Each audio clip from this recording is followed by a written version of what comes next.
네, 여러분 반갑습니다. 오늘도 즐거운 캠브리지 동아시아사 시간이 돌아왔습니다. 자, 우리는 지금 어떤 단원을 배우고 있냐면요, 양난, 그러니까 임진왜란과 병자호란 이후에 조선의 사회가 어떠한 변화를 겪게 되었는가에 대해서 배워보고 있는 중입니다. 먼저 우리는 양난 이후에 신분 질서의 변화에 대해서 이야기를 보았고요, 뒤이어서 향촌사회 질서의 변화에 대해서 살펴보았습니다. 이번 시간에 우리는 조선 후기의 경제적 변화에 대해서 마저 이어서 살펴보도록 하겠습니다. 같이 한번 보도록 할게요. 자, 먼저 세금 제도의 변화부터 살펴보도록 하겠습니다. 수취 체제의 정비라고 되어 있는데, 조선 후기로 가게 되면서 조선의 세금 제도가 어떻게 변하게 되었는가에 대해서 나와 있는 부분이라고 보시면 되겠습니다. 잠깐만 요거 좀 옮길게요. 녹화할 때 주사율이 다른 화면이 두 개가 있으면 화면이 조금 끊기더라고. 네.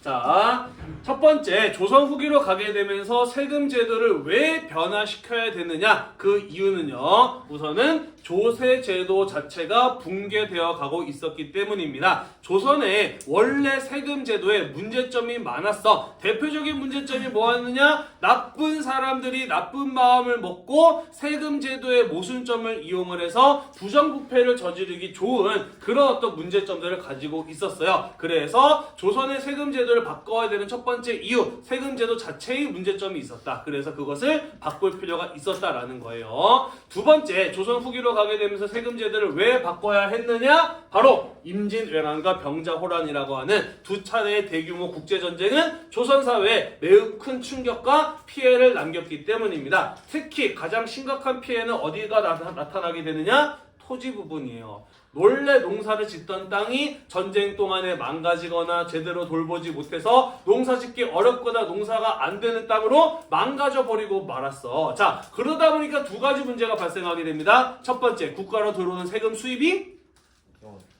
농사 질 수 있는 땅이 줄어드니까 국가로 들어오는 세금 수입이 줄어들게 됩니다. 그죠? 뿐만 아니라 이 땅에서 먹고 살아야 되는 백성들의 삶도 이전보다 훨씬 더 어려워지게 돼요. 사람들이 먹고 살기 어려워졌는데 예전이랑 똑같은 수준의 세금을 거둘 수 있어요? 없어요? 없어요. 그죠? 자, 그래서 조선 후기에는 세금 제도의 변화가 일어나게 되는데, 문제는 두 가지였다. 조선에 나라에 돈이 없는 것, 그리고 두 번째, 백성들에게 예전만큼 많은 양의 세금을 거둘 수 없는 것. 이 두 가지가 문제였다라는 거예요. 이해가 되나요? 네. 자, 따라서 조선 후기의 세금 제도의 변화는 어떠한 방향으로 이루어질 필요가 있었느냐? 전쟁으로 인해서 살림이 어려워진 조선 정부의 세금 수입을 어떤 방향으로? 늘리는 방향으로. 한편 백성들에게 주어지는 세금의 부담을 줄여주는 방향으로, 두 마리의 토끼를 모두 잡는 방향으로 세금 제도의 개편이 이루어질 필요가 있었다라는 거예요. 지금 선생님이 이야기한 거 이해가 되나요? 네, 다시 한번 간단하게 정리를 해볼게요. 조선의 세금 제도는 원래 그 자체의 문제를 가지고 있었어. 조선 후기로 가게 되면서 세금 제도가 점점점 무너지고 있었기 때문에 한번 바꿀 필요가 있었다. 두 번째, 임진왜란과 병자호란을 거치면서 조선의 재정 수입이 안 좋아졌고 농민들의 삶이 어려워졌기 때문에 국가의 세금 수입을 늘려주는 한편 농민들의 세금 부담을 낮춰주는 두 마리의 토끼를 잡는 방향으로 세금 제도의 변화가 이루어질 필요가 있었다라는 거예요. 정리가 됐죠? 네. 자, 그래서 어떤 분야에서 어떠한 변화가 있었는지 하나씩 살펴보도록 할게요.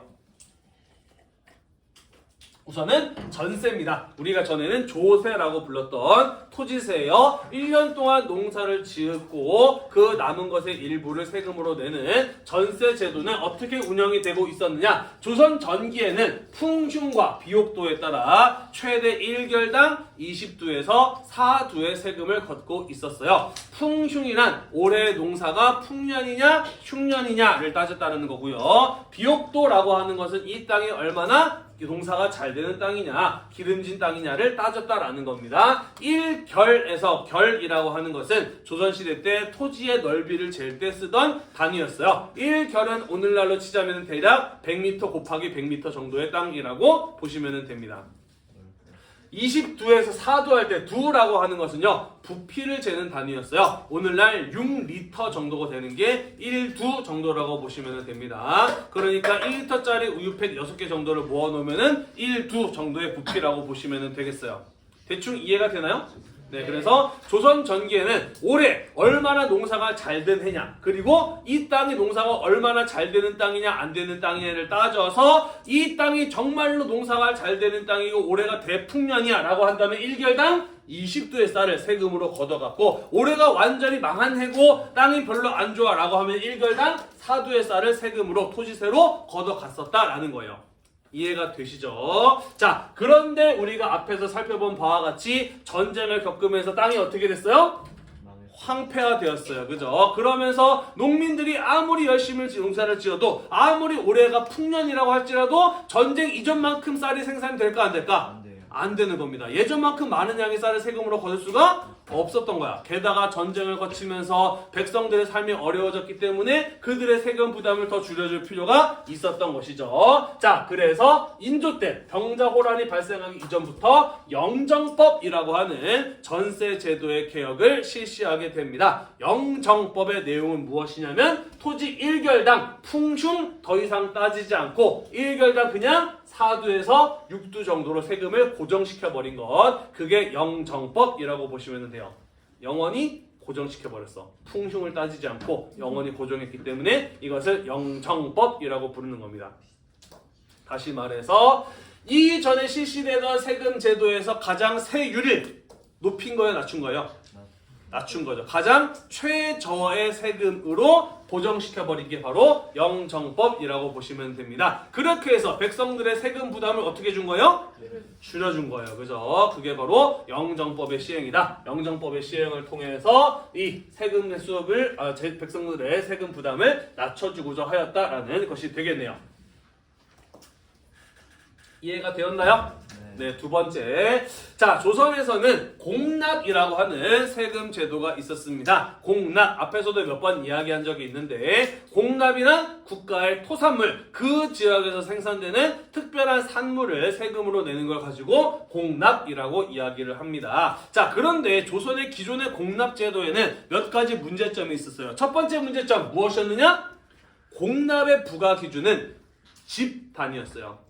집집마다 똑같은 금액의 공납의 물품을 납부할 것을 요구하였다라는 것이죠. 이게 왜 문제지? 집집마다 똑같은 금액의 공납을 내게 하면 공평한 거 아니야? 아니야? 왜 집? 아니에요. 왜 아니야? 맞아요. 아, 훌륭해. 하이파이브 한번 할까? 하이파이브. 오케이, 잘했어. 이렇게 도움이 될 때가 있네요. 자, 맞아요. 잘 사는 집한테는 별 부담이 안 될 수 있는데 못 사는 집한테는 굉장히 큰 부담이 될 수도 있어. 따라서 이것은 공평한 과세가 아니었던 겁니다. 두 번째, 토산물을 납부하는 게 왜 문제였느냐? 예를 들자면 토산물에는 이런 것들이 있어요. 생선이라든지 조개라든지 동물의 가죽이라든지 아니면은 과일이라든지 뭐 이런 것들이 공납으로 납부하던 대표적인 토산물들입니다. 문제는 백성들 절대 다수가 뭐 하는 사람들이지? 농사짓는 농민들이야. 그렇기 때문에 이 사람들이 물고기나 조개나 동물 가죽이나 이런 걸 구하기 위해서는 농사짓던 일 잠깐 멈추고 그것을 구하러 또 따로 경제활동을 해야만 낼 수 있는 세금이었다라는 겁니다. 이해가 되나요? 따라서 농사일이 바빴던 농민들에게는 토산물을 구하는 게 보통 큰 부담이 아닐 수가 없었다라는 거죠. 이해가 되죠? 그래서 이러한 문제점을 이용을 해서 또 중간에서 이익을 챙기는 나쁜 사람들이 있었어. 바로 방납의 폐단이라는 문제가 나타나기도 합니다. 자, 방납의 폐단이란 무엇이냐? 이런 거예요. 농민들로부터 토산물을 걷어서 중앙정부에 납부하는 중간관리로 서리라는 사람들이 있는데, 이 사람들도 농민들이 농사 짓다 말고 토산물을 구하러 다니는 게 얼마나 큰 부담인지를 잘 알고 있습니다. 그래서 어떻게 하느냐? 농민들한테 가서 이렇게 얘기해요. 너네 토산물 구하기 힘들지? 내가 니네 동네 토산물 시장에서 사서 나라에다가 먼저 낼게. 너네는 나한테 뭐만 줘? 그 값만 치러줘 라고 이야기를 하는 겁니다. 이게 왜 문제지?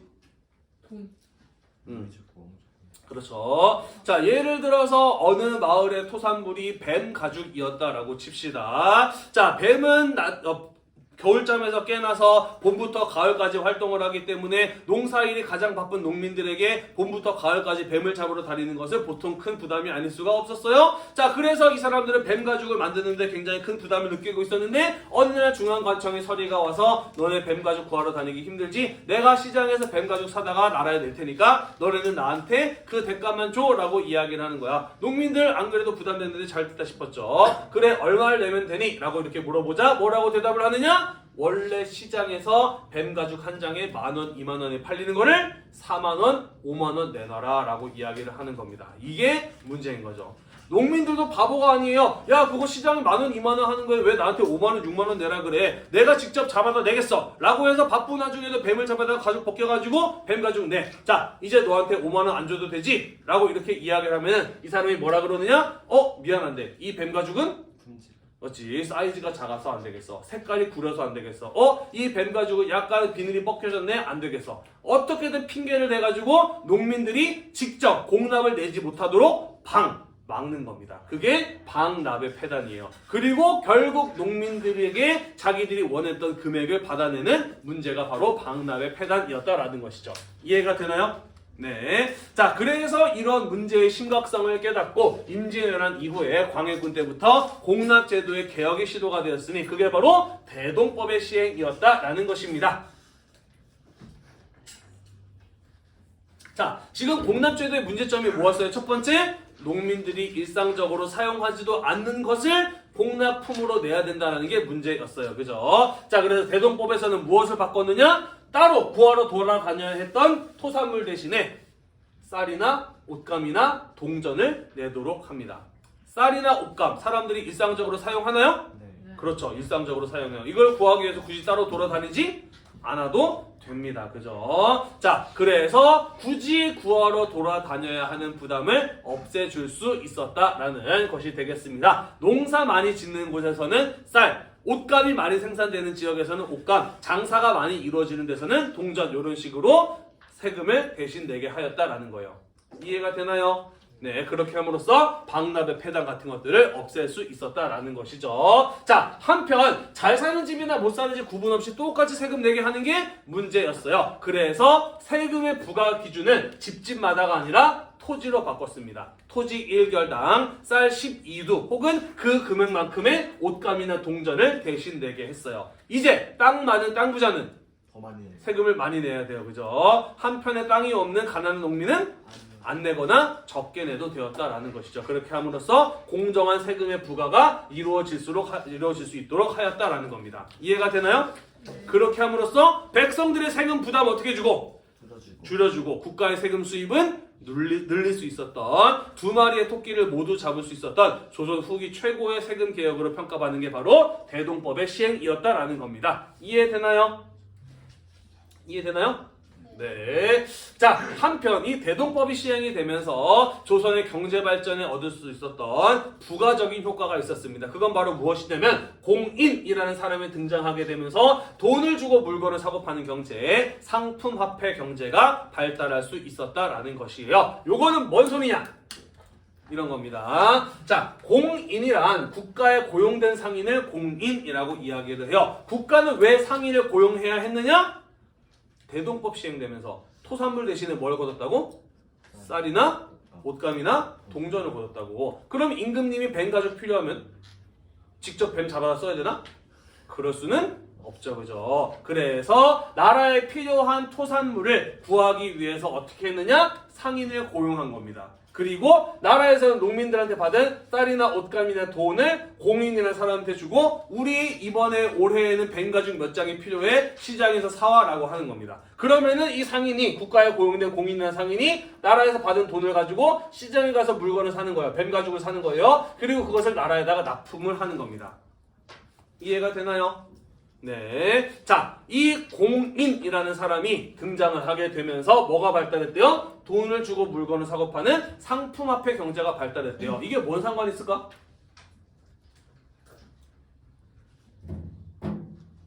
공인. 국가에서 필요로 하는 토산물을 시장에서 사는 사람이에요. 이 사람이 한 번에 시장에 떴을 때 사들이는 물건의 양이 어떨까? 많겠죠. 엄청 많아요. 그죠? 시장에 어떤 사람이 등장했어요? 물건을 무지? 많이 사는 사람이 나타났어. 그러면 물건을 뭐 하려는 사람도 나타날까?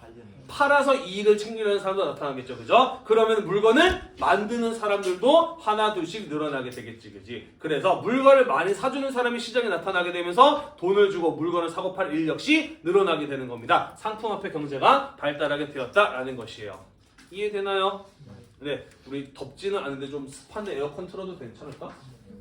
나오나? 나오네요. 습해서 에어컨 좀 틀게요. 자, 그러한 효과까지 거둘 수 있었다라는 겁니다. 한 가지 더. 자, 봅시다. 영정법은 인조 때 시행이 됐어요. 균형법도 영조 때 시행이 됐어요. 그런데 방금 이야기했던 두 마리 토끼를 잡을 수 있었던 이 훌륭한 개혁인 대동법은 광해군 때 처음 시작했지만 전국적으로 적용되는 데에는 숙종 100년 정도의 시간이 걸렸습니다. 이 기간 동안의 대동법은 시행되었다가 폐지되었다가 부분적으로 실시되었다가 폐지되었다가를 반복해요. 왜 그러게? 돈 많이 되는 게 불만이에요. 누가? 양반들. 그렇죠. 양반들은 땅을 많이 가지고 있었어. 세금 제도가 이런 식으로 바뀌게 되면은 자기들의 세금 부담이 늘어나는 거 아닙니까? 그죠? 그래서 끊임없이 반대를 합니다. 그래서 굉장히 좋은 개혁이었음에도 불구하고 시행되었다가 폐지되었다가 부분적으로 다가 줄어들었다가 확대되었다가 축소되었다가를 꾸준히 반복하게 돼요. 그래서 전국적으로 시행되는 데까지는 100년이 넘는 시간이 걸렸던 것이죠. 이런 걸 보면은 우리가 알 수 있는 게 하나 있습니다. 그게 바로 무엇이냐면 모든 개혁의 가장 큰 걸림돌은 무엇이냐? 기존의 혜택을 누리고 있는 사람들. 우리는 그런 사람들을 뭐라고 부르냐면은 기득권층이라고 이야기를 하거든요. 모든 개혁에 있어서 가장 큰 걸림돌은 기존의 권력을 기득권을 누리고 있는 사람들의 반대가 가장 큰 걸림돌이다라는 거예요. 나중에 다시 한번 이야기할 날이 있을 겁니다. 넘어가도 될까요? 네. 군역 부분으로 가보도록 합시다. 조선의 성인 남성, 그러니까 16세 이상의 남성들은 모두 군대를 가야 하는 군역의 의무를 졌습니다. 하지만 양반들은 면제가 되었죠. 그죠? 그리고 임진왜란이 일어나기 전에 어떤 일이 벌어지게 되었냐면은 어차피 200년 동안이나 전쟁이 없다 보니까 전쟁이 없을 거라고 생각을 해서 군대 가는 대신에 나라에다 그죠? 군포라고 하는 세금을 더 내게 하는 걸로 바뀌었습니다. 그게 바로 방군수포제라고 하는 것이었다라는 거 배웠죠, 그죠? 그죠? 네. 자, 이때 성인 남성들이 군대를 가지 않는 대신에 1년에 내야 되는 군포의 양은 대략 2필에서 3필 정도였다라고 이야기를 합니다. 필이라고 하는 것은 이때 당시에 옷감의 길이를 재던 단위였어요. 그래서 옷감 한 필, 면을 기준으로 옷감 한 필 정도면 오늘날로 치자면 대략 한 40만 원 정도의 금액에 해당한다라고 해요. 사람마다 해석의 여지는 있습니다만은 아무튼 대충 계산해 보면은 1년에 2필에서 3필 정도면은 1년에 군대 안 가는 대신에 세금을 얼마 정도 냈어야 되는 거예요? 80만 원에서 120만 원 정도의 돈을 내야 했던 것이죠. 가난한 농민들에게는 굉장히 큰 부담이 아닐 수가 없었다라는 겁니다. 이해되나요? 네. 자, 그래서 농민들의 부담을 낮춰주기 위해서 영조 때 새로운 법이 실시되었으니 그게 바로 무엇이냐면은 균역법이라고 하는 거예요. 원래 1년에 2필에서 3필 내던 것을 1년에 한 필로 줄여준 겁니다. 가로치고 여기에다 선생님 뭐라고 써놨나요? 간필론이라고 써놨죠. 그죠? 간필론이라고 하는 게 뭐냐? 자, 1년에 2필에서 3필씩 군포를 내는 게 이게 큰 문제다 라고 생각했던 당시의 양반층들이 일부 있었어요. 그래서 이 문제를 어떻게 개혁할 것인가를 놓고 다양한 아이디어가 나왔는데 그 대표적인 아이디어가 무엇이었냐면은 이런 것들이 있었어요. 호포론. 집집마다 군포를 내게 하도록 하자라는 주장이 있었고, 그리고 결포론이 있었어요. 결포론이라고 하는 것은 성인 남성에다가 부과하는 것이 아니라 토지에다가 군대 가는 대신 걷는 세금을 매기도록 하자라고 하는 게 결포론이었습니다. 그리고 저기 써있는 간필론이라고 하는 것은 그냥 2분의 1로 줄여주자라고 하는 게 간필론이었어요. 자, 우리가 생각하기에 농민들에게 군대 가는 대신에 내는 돈의 부담을 줄여주기 위한 합당한 방법은 이 세 가지 가운데 무엇인 것처럼 보여요? 그렇죠. 사실은 토지에 부과하는 게 부자는 세금 많이 내고 가난한 사람 적게 내고 좋은 방법일 것처럼 보이잖아요. 그죠? 자, 그런데 뭐가 채택이 됐어요? 간필론이 채택이 됐어요. 왜 그러냐면은 집집마다 내게 하자, 토지에다 내게 하자라고 하는 것은 누구도 내야 된다는 주장이었냐면 사실은 그렇죠. 지금까지 군대를 면제받았던 양반들에게도 군포를 부담하자라고 하는 주장이었던 거든. 그러다 보니까 어떤 일이 벌어졌어요? 그렇죠. 양반들의 반대에 부딪히는 겁니다. 어찌 위아래가 있는 우리나라에서 이런 말도 안 되는 세금 제도가 시행될 수 있느냐라고 하면서 양반들의 거센 반발에 부딪히게 됩니다. 결국 간필론으로 채택이 될 수밖에 없었다라는 것이에요. 이해가 되나요? 네. 그래서 농민들의 세금 부담을 크게 줄여줄 수는 있었지만 문제가 있네요. 국가로 들어오는 세금 수입은 어떻게 돼요? 확 줄어들었잖아, 그지? 그래서 결포론과 일부 타협을 봅니다. 그래서 토지 1결당 조그만큼 쌀 2두 정도만 추가적으로 결작이라는 이름으로 세금을 더 걷어서 국방비에 충당하도록 해요. 그리고 돈이 많은 양인에게 선무군관이라고 하는 실제로는 일하는 것이 없는 명예직을 주고 세금을 조금 더 걷기로 합니다. 그래서 1년에 두세 필에서 한 필로 줄여준 거에 부족분을 보충하고자 하였다라는 것이에요. 이해가 되나요? 네, 우리 이런 것을 보아도 알 수 있는 건 무엇이다? 개혁에 있어서 가장 큰 걸림돌은 뭐? 기득권층의 반대다라는 거 확인할 수가 있네요. 그죠? 자, 아무튼 조선 후기로 가게 되면서 이런 식으로 백성들의 세금 부담을 줄여주면서 국가의 재정 수입을 늘릴 수 있는 방향으로 세금 제도의 변화가 이루어졌다라는 거예요. 대충 이해가 됐나요?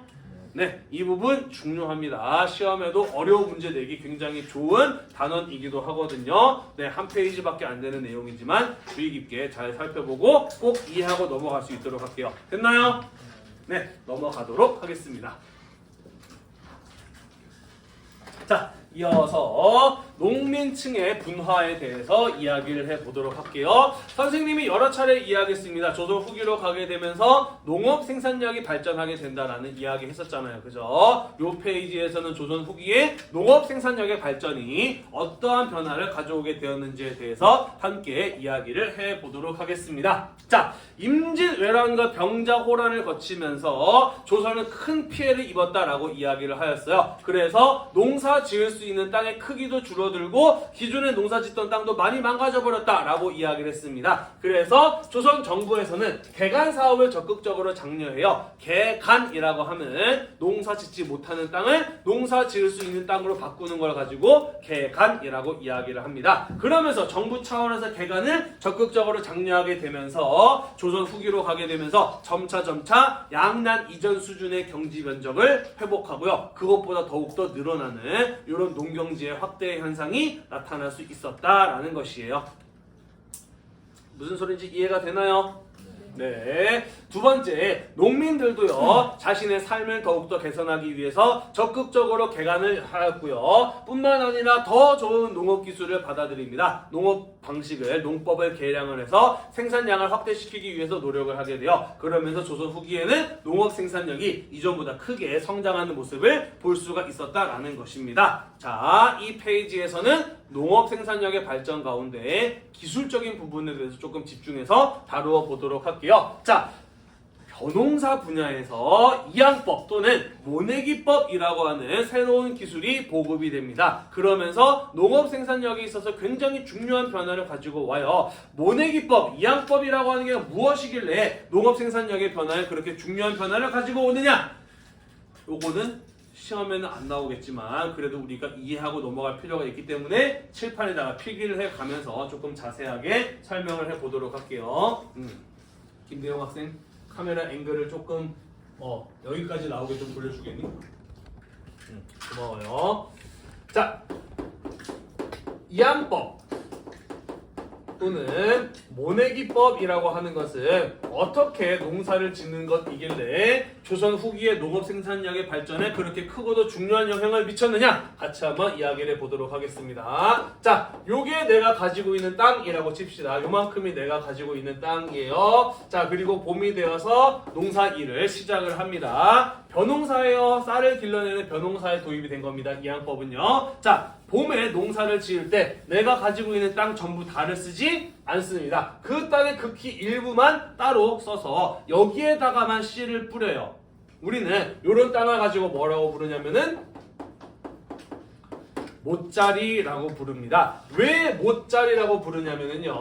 아직까지 많이 자라지 않은 어린 상태의 별을 가지고 뭐라고 부르냐면은 모라고 부르거든요. 아직까지 많이 자라지 않은 조그마한 풀, 어린 상태의 별을 모라고 이야기를 하는데 이제 막 씨를 뿌리고 요만큼 길러내는 데에는 땅이 많이 필요한가요? 굳이 많이 필요하지 않아요. 그죠? 그렇기 때문에 이만큼의 땅을 다 쓰지 않고 요만큼의 땅만 따로 떼가지고 쓰는 겁니다. 춥구나. 네. 네. 자, 이렇게 함으로써 얻을 수 있는 이익은 무엇이냐? 첫 번째, 우리나라에는 언제 가뭄이 가장 심하면은 봄에 가뭄이 가장 심해요. 자, 그런데 이만큼 물을 채우는 것은 어렵지만은 요만큼 땅 물 채우는 것은 봄 가뭄이 심해도 하려면은 굳이 어렵지 않게 물을 채울 수 있습니다. 그죠? 이렇게 함으로써 봄 가뭄에 벼가 말라 죽지 않을 생존율을 크게 높일 수 있었다라는 것이죠. 이해가 되나요? 그렇기 때문에 생산력이 발전하는데 중요한 영향을 주게 되는 겁니다. 이해됐나요? 네, 넘어갈게요. 자, 그러다가 시간이 흘러 여름이 되었습니다. 그러면은 모짜리에 키우던 모가 많이 자랐겠죠, 그죠? 그러다 보니까 이제는 이 조그마한 땅을 얘네들한테는 부족할 거 아니야, 그지? 그렇기 때문에 이 많이 자란 모를 이제 뭐 해줘야 되냐면 넓은 땅으로 옮겨 심어야 돼요, 그죠? 뭐 해줘야 된다고?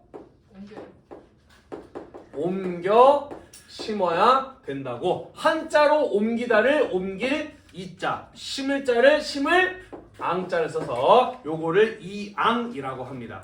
또는요, 모짜리에서 모를 밖으로 꺼낸다 그래서 뭐라고 부르는 거예요? 모내기라고 이야기를 하는 거죠. 모를 밖으로 꺼낸다고 해서 이것을 모내기라고 이야기를 합니다. 자, 이렇게 해 줌으로써 얻을 수 있는 이익은 무엇이냐면요, 농사 짓는 데 들어가는 노동력은 줄이면서 얻을 수 있는 수확량의 경우에는 크게 늘릴 수 있는 이러한 이점이 있습니다. 선생님, 그냥 처음부터 전체에다가 다 씨 뿌려서 키우면 되는데 굳이 옮겨 심어야 되니까 이게 더 노동력이 많이 들어가는 농사 방법 아닌가요? 라고 물어볼 수 있죠. 그죠? 네. 자, 그런데 이렇게 해 줌으로써 왜 노동력이 더 적게 들어가느냐? 이유는요, 이렇게 해 줌으로써 잡초 제거하기가 굉장히 쉬워집니다. 왜 잡초 제거하기 쉬워질까? 자, 여기 보면은 모내기 하는 모습이 나와 있습니다. 보이나요? 네, 요즘에는 기계로 하고 있지만 옛날에는 양쪽 끝에 줄을 잡고 있어. 그리고 그 줄에 맞춰서 사람들이 일렬로 모내기를 합니다. 옮겨 심어요. 어떻게 옮겨 심는다고? 일렬로 옮겨 심는다고. 일렬로 옮겨 심으면 어떤 장점이 있느냐? 자, 벼농사 지을 때 굉장히 골 때리는 잡초가 있습니다. 뭐냐면요, 피라고 하는 잡초가 있어요. 들어본 적 있나요? 당연히 없겠죠. 농사 져본 적이 없으니까. 나도 잘 모르는데요, 이 피라고 하는 잡초의 특징이 뭐냐? 생긴 거는 벼랑 똑같이 생겼어요. 여러분들 봤는지 모르겠는데 옛날에 무한도전이라는 예능에서 연예인들이 벼농사 특집이라는 걸 했어요. 그러면서 논농사를 연예인들이 직접 짓는데 거기서 잡초 제거한답시고 어떤 멤버가 선글라스 끼고 노래 들어가가지고 피를 놔두고 벼를 다 뽑아버렸어. 그래서 막 쿠사리를 막 욕을 먹었던 이런 장면이 나온 적이 있거든요. 농사 오래 지은 사람도 자세히 들여다보지 않으면은 구분이 안 될 정도로 벼랑 똑같이 생긴 잡초가 바로 이 피라고 하는 잡초야. 차이점은 가을이 됐을 때 쌀이 열리지만 않는다는 골 때리는 잡초입니다. 자, 하지만 모내기를 해주게 되면은요, 잡초 제거가 쉬워져요. 왜 그렇지? 저기 있는 거 안에 다 그렇지. 일렬로 딱 줄 맞춰 서 있는 애들은 뭐야? 줄 맞춰 서 있는 애들은 뭐야? 벼야. 줄 안 맞춰 이상한 데 서 있는 애들은 뭐야? 피야. 그러니까 잡초 제거 어떻게 하면 돼? 일렬로 가면서 줄 안 맞춘 애들만 뽑아주면은 자연스럽게 잡초 제거가 되는 거죠. 그죠? 그렇게 함으로써 잡초 제거에 들어가는 노동력은 크게 줄일 수가 있는 겁니다. 잡초 잘 뽑아주니까 벼들은 더 잘 자랄까? 네. 당연히 더 잘 자라겠죠. 그죠? 그러면서 수확량도 더욱더 늘릴 수 있는 방법이 바로 모내기법이다라는 겁니다. 굉장히 큰 도움이 되는 농업기술의 변화였다라고 볼 수가 있는 거예요. 이해됐나요? 네. 자, 그래서 가을이 되면은 벼를 수확을 하게 되는 것이죠. 자, 아직 안 끝났어요. 그리고 겨울이 되면은 여기에서 뭘 하느냐? 김대웅은 여기까지도 화면이 나오나요? 네. 네, 고맙습니다. 자, 겨울이 되면은 뭐 하느냐? 여기에서 또 다른 작물을 재배해요. 바로 뭘 재배하냐면은, 아이고, 벼가 아니라 우리 보리를 재배합니다. 원래 벼와 보리는 같은 땅에서 농사를 지을 수가 없어요. 왜냐면은 보리는 언제부터 언제까지 자라냐면은 늦 겨울에서부터 봄까지 자라는 작물이 바로 보리이거든. 언제가 겹쳐요? 봄. 이 겹쳐. 이 벼농사를 시작을 해야 되는데 아직까지 보리는 재배가 안 끝난단 말이야. 그래서 원래 봄이라는 계절이 겹쳐서 하나의 땅에서 농사를 지을 수 없는 게 벼와 보리라는 두 개의 작물이라고. 하지만 이항법을 시행하게 되면 이 문제를 해결할 수 있습니다. 왜 그렇지? 여기 못자리만 남겨놓고 싶네. 그렇지. 못자리만 남겨놓고 나머지 땅에다가 보리를 재배하면 되는 겁니다. 그죠? 그죠? 자, 그래서 겨우 내내 보리가 자라게 되면은 어떻게 하는 거예요? 여기서 못자리에서 벼농사가 시작이 될 때 여기서는 뭐 하고 있는 거야? 그렇죠. 보리를 재배해서 보리를 수확하게 되는 거죠. 이렇게 하나의 땅에서 두 개의 작물을 농사 지을 수 있는 걸 가지고 뭐라고 하느냐? 이모작이라고 이야기를 합니다. 따라서 이 이항법이라고 하는 것은 기존에 농사 짓던 방법보다 노동량은 크게 줄여주면서 얻을 수 있는 수확물은 2배, 3배, 4배, 6배 가까이 늘어날 수 있는 농업 방식이 바로 이 이항법이라고 볼 수가 있는 겁니다. 이해가 되나요?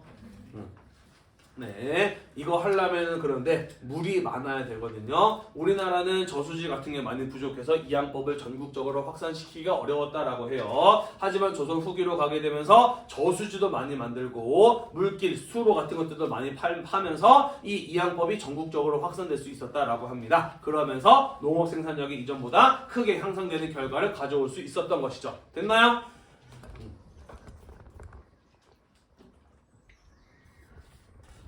네, 그 외에도 밭농사에서는 견종법이라고 하는 농업기술이 일반화됩니다. 견종법이란 무엇이냐? 자, 여러분들 밭농사 짓는 밭에 가서 본 적 있는지 모르겠지만 땅을 이렇게 파도 모양으로 파놓고 농사를 짓습니다. 본 적 있나요?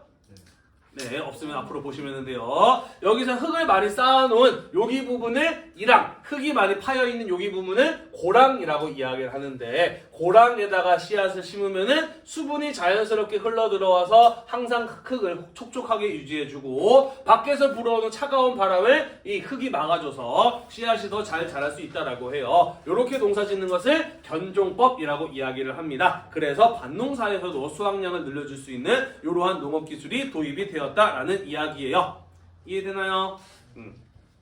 자, 그래서 이러한 기술 같은 것들이 도입이 되면서 1인당 재배 가능 경지 면적이 증가하게 됩니다. 뭔 소리냐면요, 옛날에는 이만큼의 땅 농사 짓기 위해서는 10명의 사람이 필요했는데 농업 활동에 필요한 노동력이 크게 줄어들게 되면서 이제는 2명, 3명만 있으면은 그 땅에서 농사를 짓는 게 가능해졌다라는 거예요. 이해가 되나요? 네, 하나 더. 똑같은 크기의 땅에서 농사를 지어도 이전보다 얻을 수 있는 먹을 것의 양이 많아지게 되었어. 예를 들어서 내가 100평을 가지고 있는 농부야. 옛날에 우리 가족이 먹고 살기 위해서는 100평 땅에서 전부 다 쌀농사를 져야 되는데 이제 이항법을 시행하게 되면서 한 20, 30평의 땅만 있어도 먹고 사는데 지장이 없어지게 된 거예요. 나머지 70평, 60평의 땅은 뭐 할까? 그냥 놀릴까? 아니죠. 그냥 거기서 쌀 농사를 그대로 지을 수도 있지만 시장에 내다 팔았을 때 쌀보다 비싸게 팔릴 수 있는 것들을 재배하는 겁니다. 예를 들자면 담배, 인삼, 고추 같은 이런 것들이에요. 우리는 이렇게 시장에 내다 팔기 위한 작물을 가지고 뭐라고 이야기를 하냐면은 상품작물이라고 이야기를 합니다. 이해가 되나요? 자, 그러다 보니까 일찍이 이항법을 도입을 해서 농업 생산량을 늘리고 상품 작물 같은 거를 잘 재배해서 시장에다가 많이 내다 판 농민들의 경우는 뭐가 되는 거예요? 부유한 농민이 되는 겁니다. 농민들 가운데 분홍이 등장을 하게 되는 것이죠.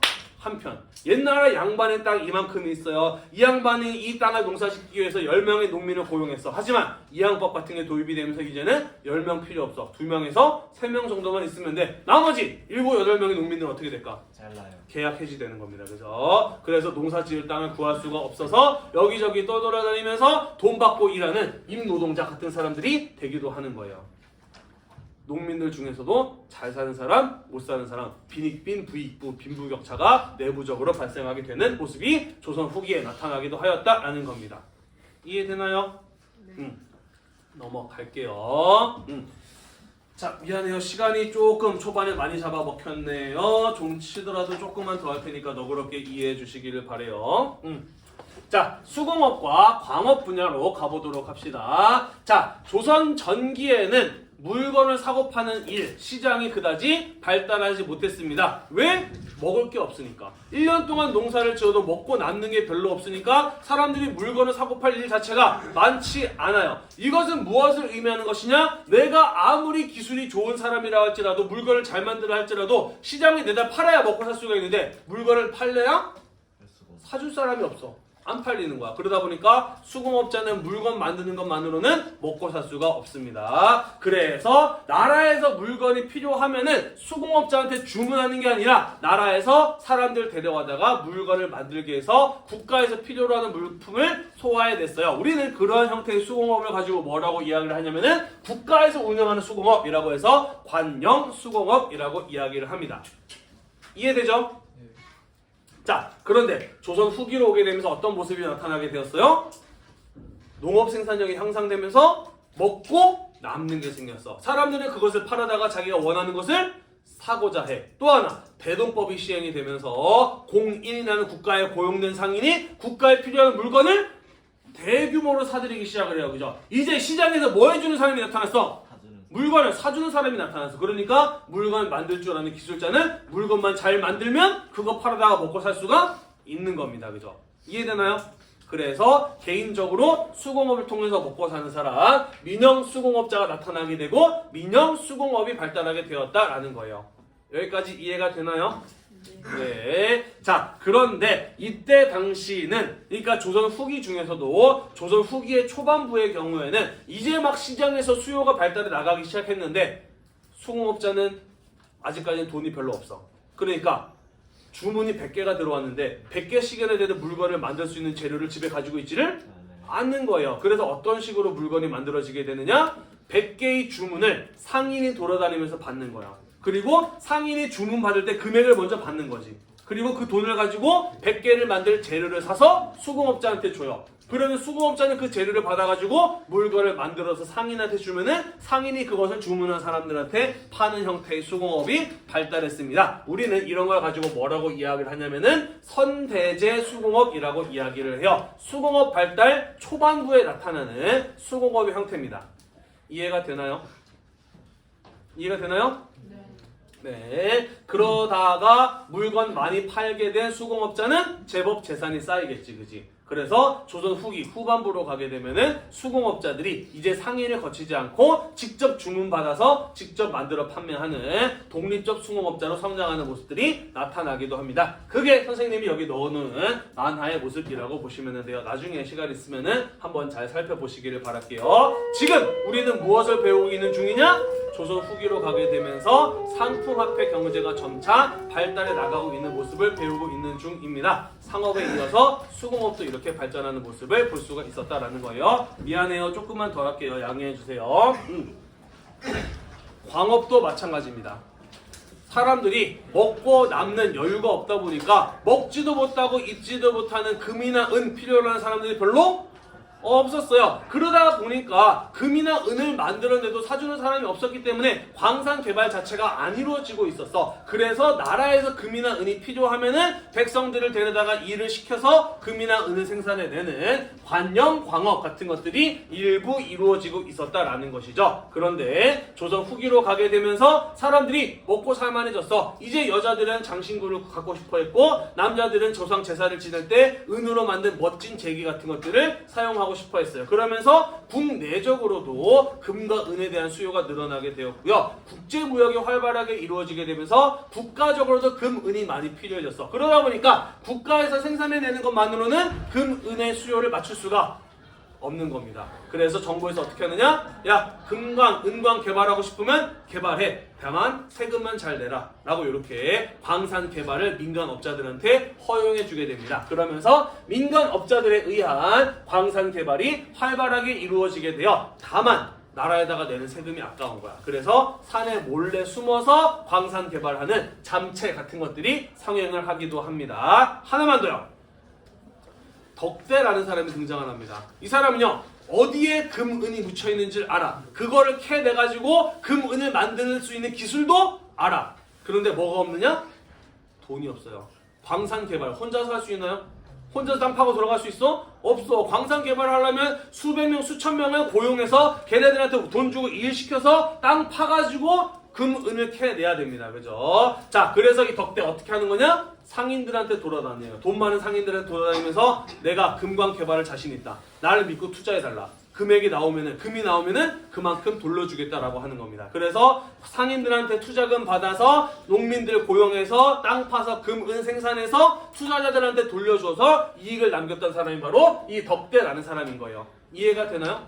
네. 여러분도 혹시 CEO라고 들어봤어요? 전문 경영인? 회사 세워서 주주들한테 주식 투자 받아가지고 회사 운영해서 수익이 나오면은 배당금 뿌리는 사람이 CEO잖아요. 그죠? 덕대는 조선시대 때 광산 경영 CEO 같은 사람이었다라고 볼 수가 있는 것이죠. 옛날 어르신들 가운데 덩치 좋은 사람들한테 뭐라고 불렀는지 아나요? 떡대라고 부르거든. 이 덕대들이 광산에서 일하는 사람들이다 보니까 대체 덩치들이 이렇게 좋은 사람들이었다라고요. 그러면서 덕대라는 말이 떡대라는 이런 표현으로 사용되기도 하였다라는 겁니다. 이해되시나요? 자, 그래서 우리 이번 시간에 배운 거는 무엇이냐? 조선 후기로 가게 되면서 세금 제도의 변화, 농업의 발전, 그리고 상업과 수공업과 광업의 발전에 대해서 함께 살펴보았습니다. 다음 시간에는 마저 이어서 상업과 무역의 발전에 대해서 살펴보도록 할게요. 오늘도 공부하느라고 대단히 고생이 많으셨고요. 이 수업 영상이 여러분들의 공부에 도움이 되셨다면 구독과 좋아요 잊지 말고 눌러주세요. 수고했습니다.